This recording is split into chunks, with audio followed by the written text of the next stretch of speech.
A vitória nessa ação é uma vitória de um povo que já luta desde o tempo da colonização. Nós não queremos nada de diferente do que as outras pessoas esperam também. Comunidade de terreiro é um espaço de dignidade, de benfeitoria. Religião é aonde a pessoa coloca a sua fé. Então, umbanda, candomblé, tambor de mina, catimbó é religião. E se alguém acha que nós não temos o direito, nós temos que ir à lutar com unhas e dentes, como dizia meus antepassados, para nós chegarmos lá.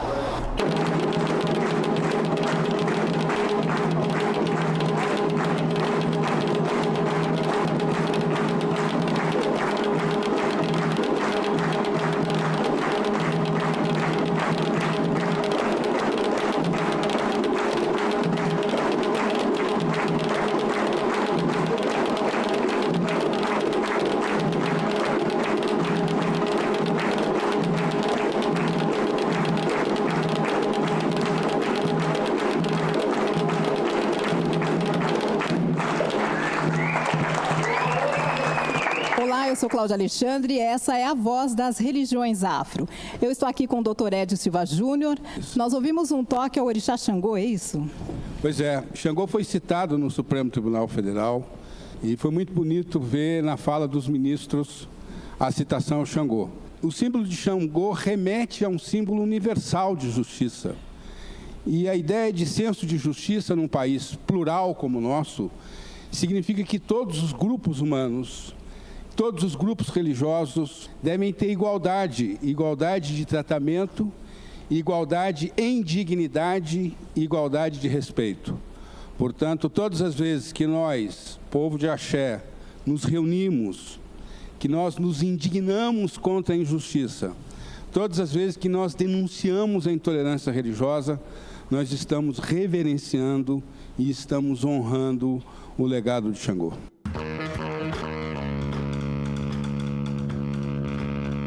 Mais uma vez, nós estamos aqui, então, para fazer valer o direito de resposta e fazer valer a democracia e a liberdade religiosa. Somos diferentes, somos diversos, mas somos iguais em direitos e no exercício da cidadania. A intolerância religiosa atribui às religiões afro-brasileiras a causa de todos os males da humanidade. Esse discurso de ódio incita brasileiros a agredir outros brasileiros. A cada 15 horas, um templo religioso afro-brasileiro sofre algum tipo de ataque. Fundamental importância essa vitória para dizer aos meios de comunicação que nós estamos atentos a partir de agora. E essa luta não é das pessoas que estão aqui na frente, a luta é de vocês que foram para a rua, muitos já não estão entre nós, e dizer o seguinte: nós vencemos, respeito é tudo, mexeu com um, mexeu com todos. Muito axé a todos.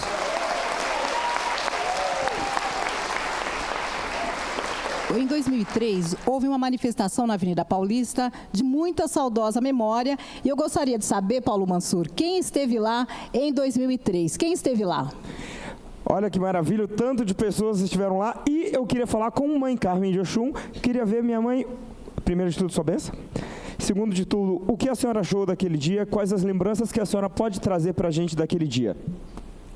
As lembranças são extremamente fortes, me remete, me volta ao passado, me volta a sentir saudade de pessoas que lutaram bastante, que fizeram muito para que esse dia também acontecesse. Muitos dos nossos que estavam lá já se foram, mas nós tínhamos na época a referência de Pai Joãozinho, da Sete Pedreira, de Pai Sidoim, da Oxum, a caravana da Mãe Dango, junto com o Tionzinho, que na época era nosso deputado, nossa referência, inclusive, até um adendo, Tionzinho, não podemos nos esquecer que o senhor foi o primeiro deputado estadual a entrar na LESP com os tambores, né? Ficou na minha memória a perseverança do povo de Santo. Isso me deixou muito animado e fiz questão de vir aqui hoje justamente para comemorar com esse povo que é perseverante. Vocês estão no meu coração. Axé, maravilhoso! Cláudia Alexandre, voltamos para você. Eu gostaria de saber o que originou, o que deu origem a essa manifestação, a esse ato e também ao processo. Foram repetidas mensagens, narrativas de ofensa às religiões afro-brasileiras, veiculadas nessa emissora que nós estamos indo ao ar hoje. E nós, então, ingressamos, primeiramente, com uma representação. O nosso eterno deputado Tiãozinho, do PT, foi um dos articuladores dessa representação.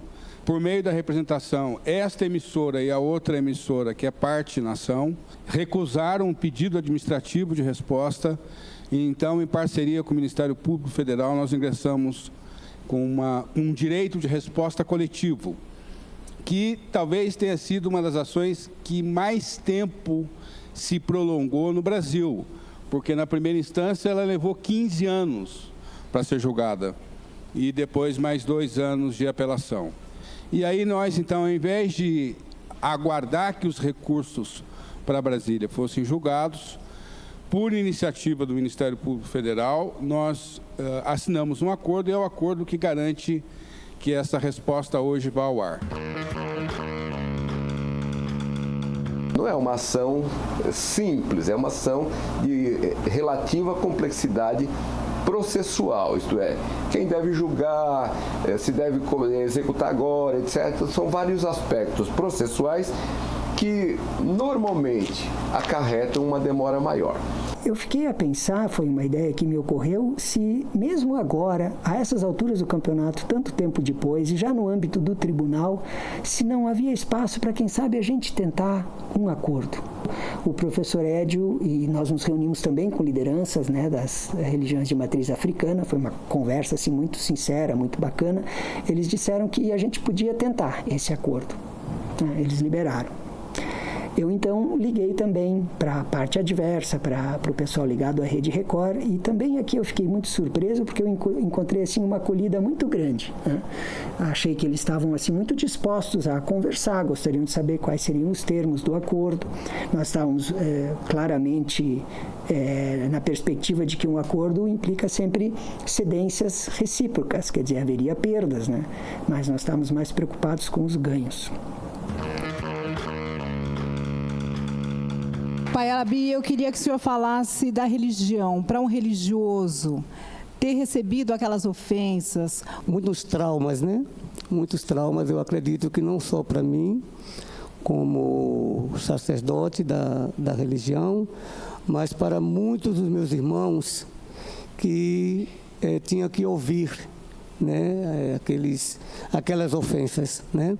Eu mesmo, na qualidade de sacerdote, eu sentia que algo ia vir a nosso favor, porque Xangô sempre esteve com a gente. Pai Cássio, como é que o senhor viveu esses tempos todos de demora para o resultado dessa ação?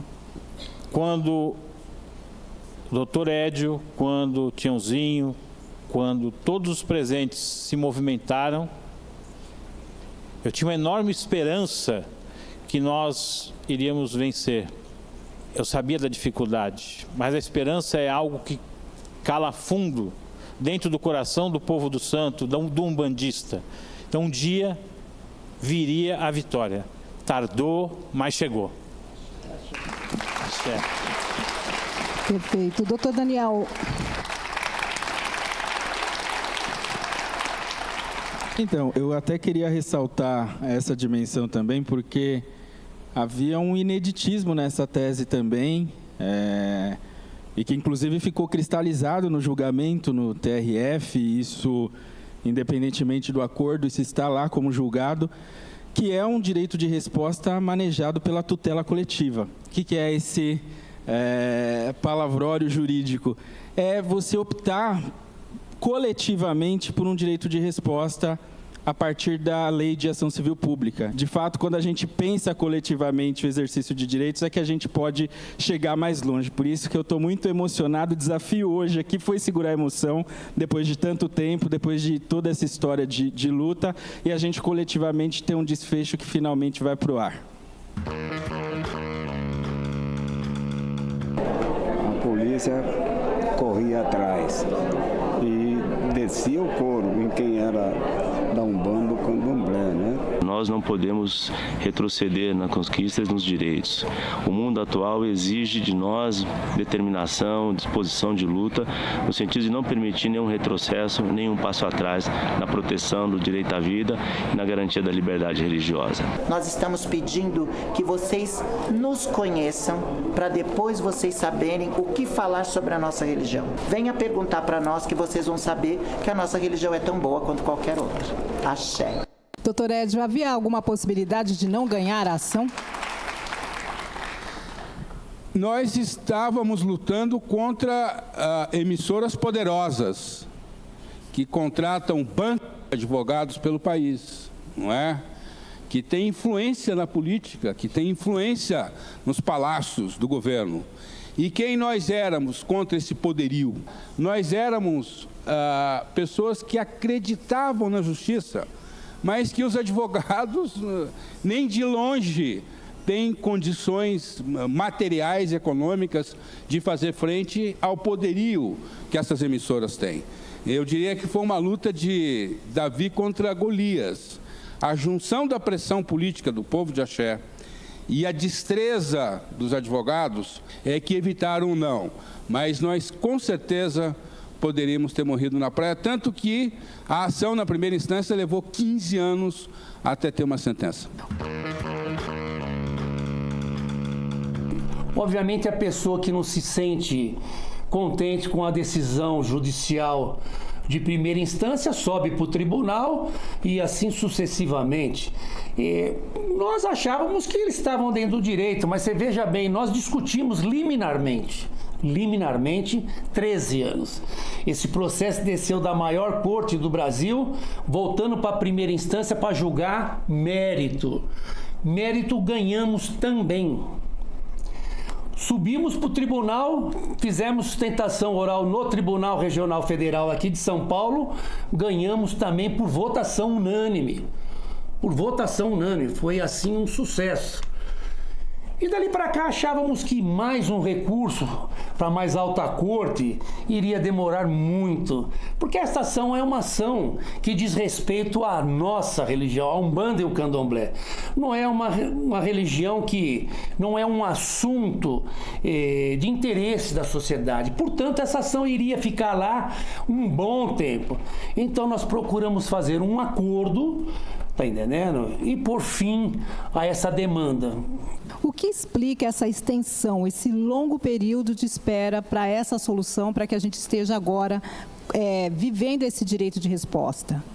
As emissoras utilizaram todos os recursos processuais possíveis para postergar a decisão. O que determina esse resultado é a pertinácia, a pertinência, a insistência, a força do nosso povo.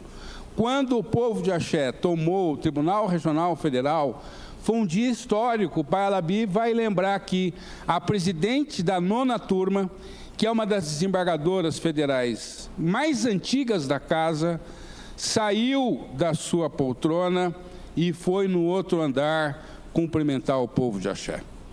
Eu achei muito interessante que a OAB, através das suas comissões, Comissão de Direitos Humanos mais especificamente, né, ela enviou um ofício pedindo autorização para que não só as mães, mas os pais de santos pudessem assistir devidamente paramentados de branco, né, uma forma de mobilização social.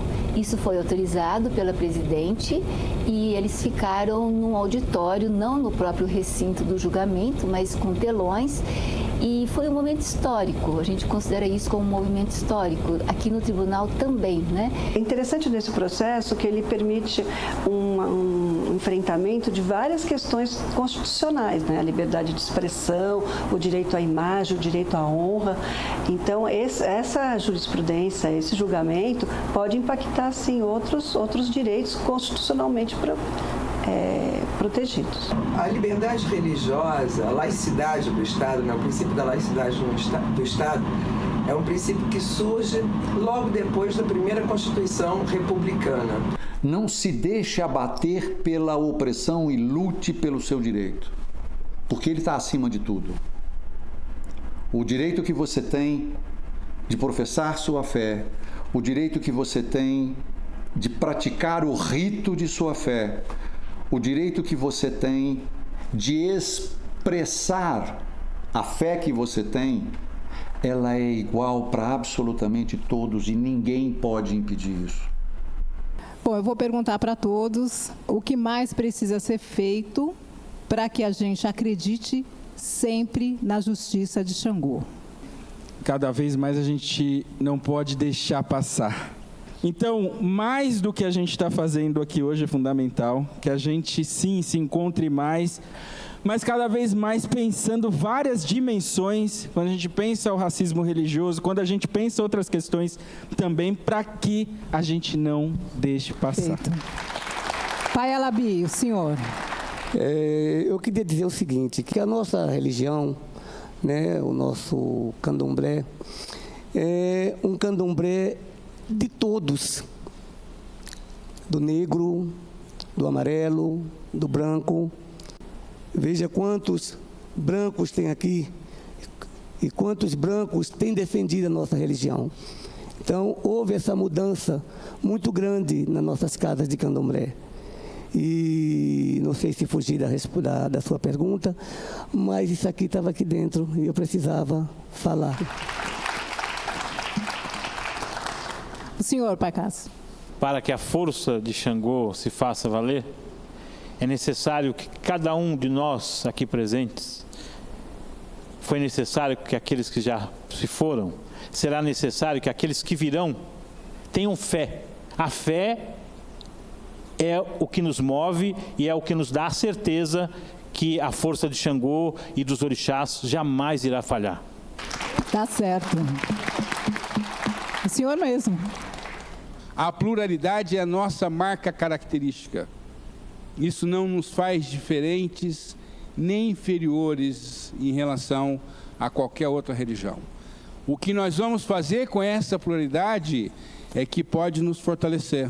A maioria da macumba hoje, inclusive eu constatei isso em estatística, é branca. E esses brancos, quando são identificados no trabalho, na universidade, etc., com a macumba, vão ser tratados que nem preto, porque a marca que eles trazem é a marca da religiosidade de preto. Então nós temos que fortalecer a nossa unidade, temos que fortalecer a unidade com a Umbanda, temos que fortalecer a unidade própria, inclusive, dentro do candomblé. É todo mundo macumbeiro, nego. Eu quero agradecer ao Pai Cássio, Pai Alabi, Dr. Daniel, Dr. Edio Silva Júnior. Eu agradeço a oportunidade, parabenizo, porque também fiquei orgulhosa, porque eu também sou uma sacerdotisa de Umbanda e porque os meus filhos, o meu povo também esteve sofrendo junto. Obrigada, gente. Boa noite, bom descanso. E tem mais religião afro. Nos próximos programas... Não é só a violência das pedras que são jogadas na rua, no xingamento, a perseguição de se um artista se fala, eu sou de orixá. O sino da igrejinha faz Belém, blém, blão. O sino da igrejinha faz Belém, blém, blão. Religião é aonde a pessoa coloca a sua fé. Então, Umbanda, Candomblé, Tambor de Mina, Catimbó é religião. E dentro dessa cultura, nós temos muitas iás e babás que protegem as escolas de samba.